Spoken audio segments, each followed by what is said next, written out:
대화성이 다시 복원이 된 것은 환영할 만한 일이지만 북한도 자기 몸값을 가능하면 올리려고 할 겁니다. 남북 간에 1년 넘게 끊겼던 통신선이 휴전협정 68주년인 7월 27일 복원됐습니다. 북한이 탈북단체의 대북 전단살포를 명분으로 일방적으로 끊은 지 410여일 만입니다.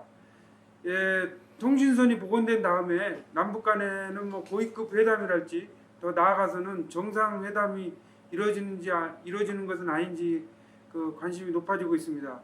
이번 화정안보 포커스는 남북 통신선 복원의 의미와 앞으로의 전망에 대해서 차두현 아산정책연구원 수석연구위원님을 모시고 말씀을 듣도록 하겠습니다. 네, 안녕하세요. 네, 안녕하십니까.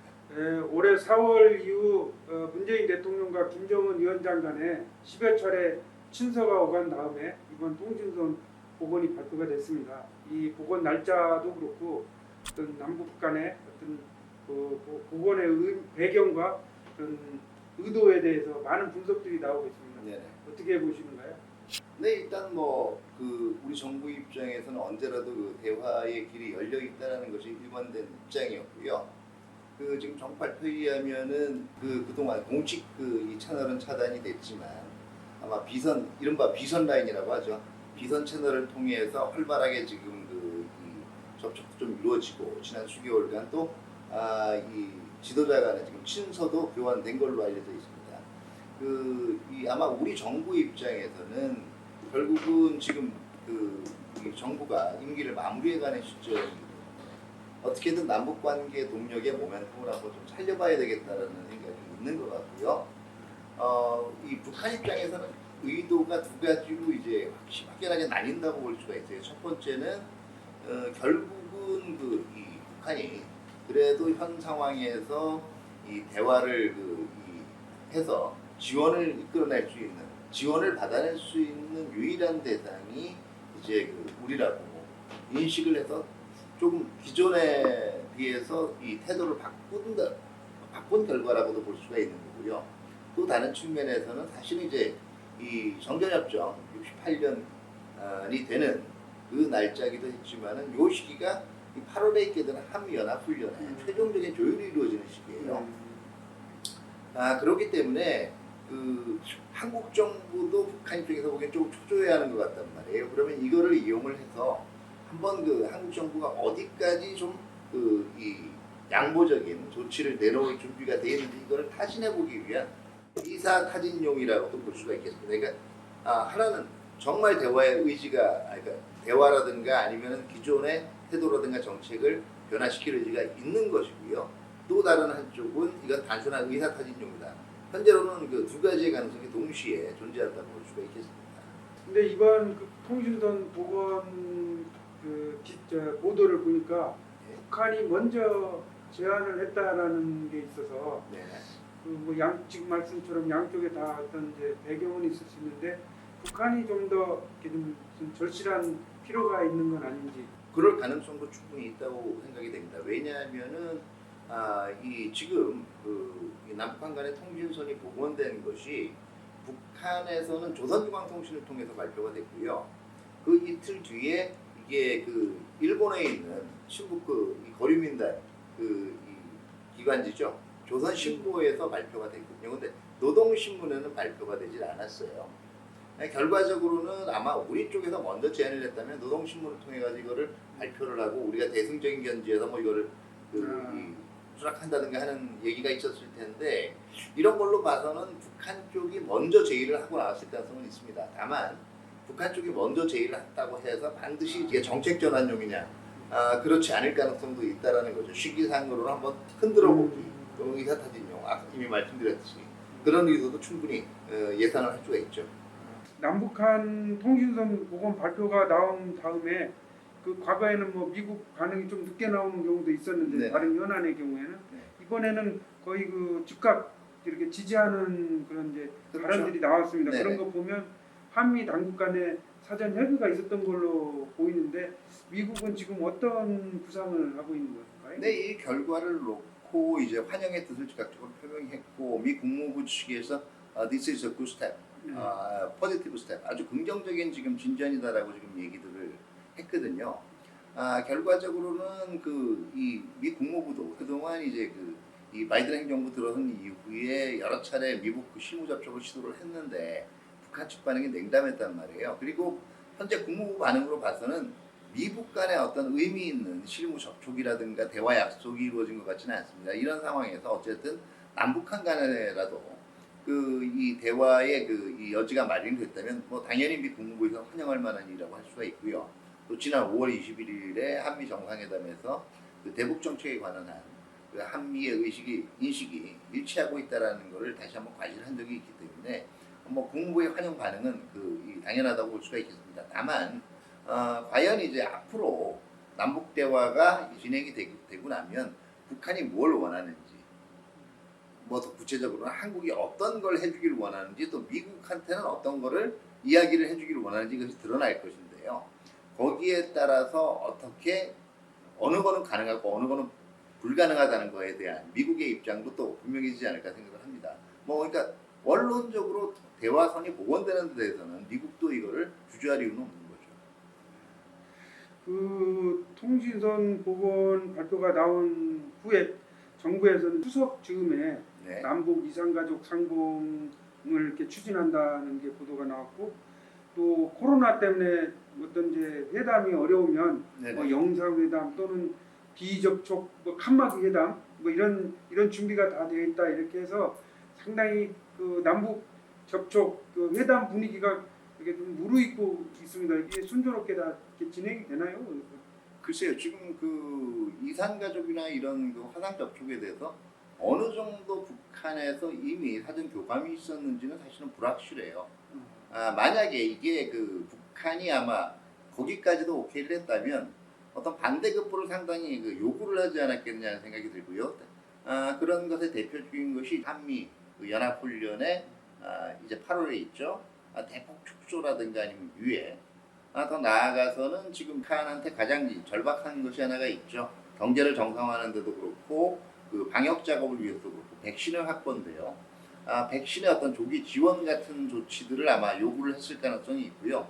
그런데 전반적으로는 그동안 북한이 인도적인 문제에 남북 협력에 대해서 그렇게 관심을 보인 적이 없단 말이에요.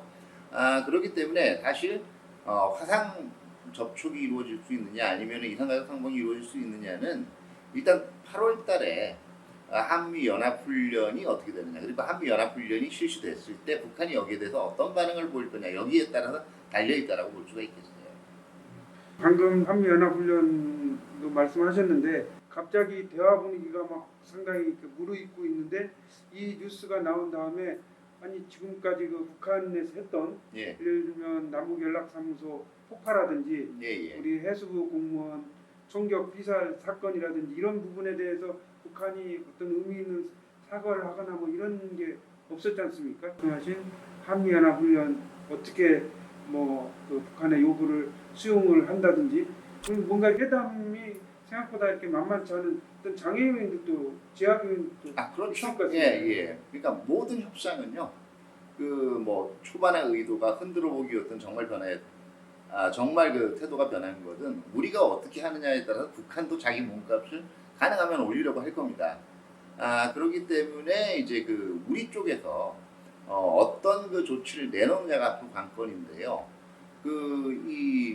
제가 보기에는 일단은 기존 한미연합훈련이라는 걸 그대로 실시되는 가운데도 북한이 과거와 같이 어떤 과격한 반응을 보이지를 않는다든가 이산가족 문제에도 협력적인 자세가 나오고 이렇다면 이게 가장 좋은 시나리오고 이건 정말 북한이 이제 좀 변하는구나 하는 게 될 것이고요.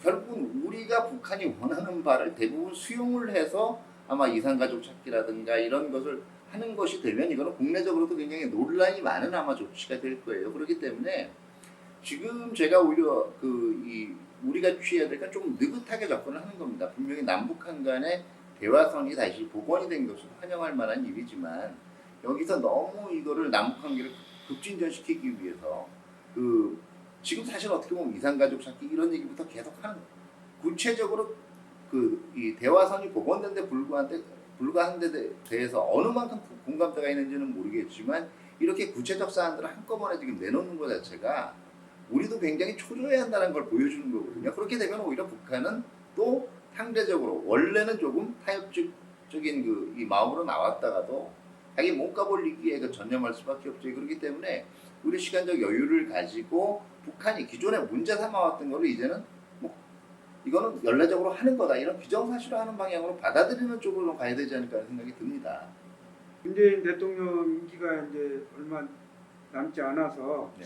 이번 통신선 보고 나온 다음에 해설 중에 보면 결국은 그 남북 정상회담이 또 한 번 열릴지 이런 것들이 이제 관심이지 않습니까? 예, 예. 뭐 내년 저 베이징 동계올림픽 계기로 거기서 만난다는 얘기도 있었고 해서 이번 이런 이제 통신선 복원이 어떤 그 계기가 돼서 정상회담이 한번 더 열릴 수 있을까요? 예, 지금 우리가 좀 관심 있게 봐야 될 것은 정상회담을 하느냐 안 하냐가 아니고 어떤 내용을 가지고 정상회담을 하느냐일 거예요. 사실은 지금 남북한 간에 웬만큼 지금 뭐 2, 3 향후에 한 중기적인 차원에서 한 5년 이내에 추진해야 될 것들은 이미 2018년에 판문점 선언하고 그리고 평양 공동성명에서 다 명시가 돼 있어요. 지금 얼마만큼 한반도 비핵화라든가 평화와 관련해서 구체적인 약속들을 이제는 북한의 구체적인 이행 조치들을 이끌어낼 수 있느냐가 굉장히 중요한 관건인데요. 그게 아니고 그냥 단순히 한 번 더 만났다 이걸로는 큰 의미는 없다라고 볼 수 있겠죠. 또 그 뭐 상징적으로 모멘텀을 이어간다는 차원에서 정상회담 하는 게 그렇게 나쁠 건 없어요. 그런데 그걸 위해서 가령 우리가 비핵화 부분에 있어서 그 이 북한이 초기에 취해야 될 조치들 거기서 상당히 양보적인 자세를 취한다든가 북한의 성실한 비핵화 조치, 초기 조치가 없는데도 대북 제재의 완화 같은 걸 우리가 오히려 국제사회에 앞장서서 주장을 한다든가 하는 것들이 있게 되면 그 정상회담의 대차 대조표는 상당히 우리한테는 불리하게 작용을 하게 되는 거예요. 방금 회담과 관련해서 저희가 어떤 거를 내놓을지에 대해서 좀 신중해야 된다는 말씀하셨는데 예. 이번에 그 사람들이 관심 있는 게 백신 문제입니다. 왜냐하면 회담이 진행될 경우에 우리가 어떤 북한에 백신 공급을 하는데 어떤 도움을 줄지도 모른다. 예, 예. 뭐 코백스를 통해서 준다. 뭐 이런 얘기가 나왔는데 좀 이렇게 일반인들은 잘 모를 것 같아요.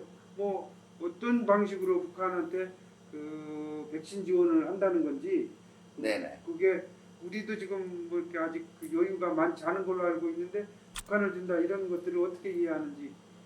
네, 일단 그 이 코백스라는 것은 국제적인 그 백신 공유 일단은 그 메커니즘이에요. 네. 그러니까 이제 그 코백스를 통해서 그 뭐 지금 그렇게 넉넉한 국가들은 상대적으로 백신 그 확보가 이제 좀 쉬운 그동안 많이 확보한 국가들이 코백스에다가 이제 백신들을 이제 연출을 합니다. 원래 작년까지는 코백스는요 백신 개발을 위한 공동 기금 형태로 운영이 됐고요.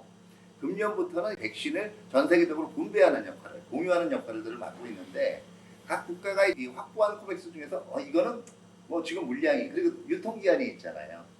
그러니까 빨리 유통하는 게 더 중요하다고 하는 거는 코백스의 공동 형태로 지금 이 기탁이 돼 있어요. 이걸 가지고 각 국가들이 얼마만큼 지금 절박하냐 하는 걸 가지고 배분하는 방식이 하나가 있고요. 두 번째는 우리도 코백스 가입해 있거든요. 코백스에 우리가 돈이나 그러니까 기금이나 아니면 물량을 줘서 어느 국가에다 이거를 전해 주십시오 이렇게 기탁할 수가 있어요. 근데 첫 번째 방식은 문제가요. 뭐냐면 절박하다는 걸 보여줘야 돼요. 근데 북한은 지금 공식적으로는 단 한 명의 악성 비루스 환자도 나오지 않았다라고 얘기했단 말이에요.